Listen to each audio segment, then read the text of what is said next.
And while the top American diplomat Antony Blinken has arrived in China with Washington-Beijing ties at a critical point over numerous global disputes, he will be holding talks with senior Chinese officials in Shanghai and Beijing on his three-day visit.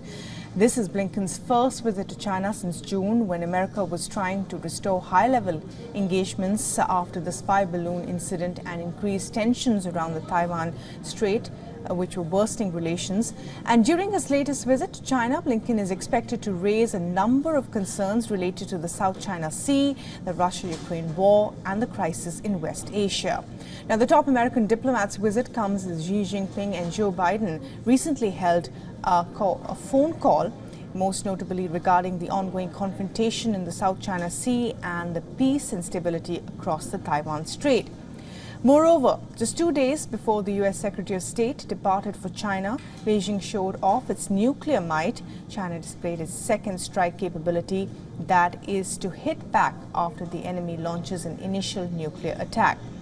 Now, the Chinese Navy also released rare footage of the launch of the JL-2 ballistic missile from a nuclear submarine.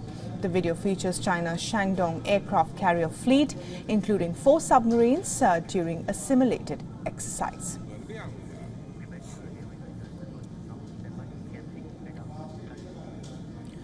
And earlier we spoke to Colin Shaw from Kuala Lumpur for the very latest. He is a China affairs expert and a foreign affairs analyst.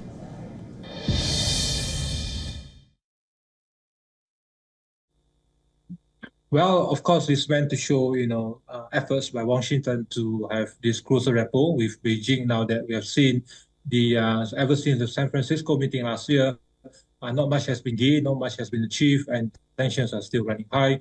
A lot of global regional tensions in West Asia, in Ukraine, in Taiwan Strait, in South China Sea, and of course, Washington is trying to send a message to Beijing that while it is still firm in its global dominance, in its capacity to have this readiness to support allies in the region, also is trying to have these overtures in terms of giving Beijing the message of friendship. But at the same time, of course, it's trying to send a very strong message that it still has the hard power capacity to maintain a simultaneous two-front global conflict at the same time, whether it's West Asia, whether it's Ukraine, or whether it's in Taiwan or South China Sea.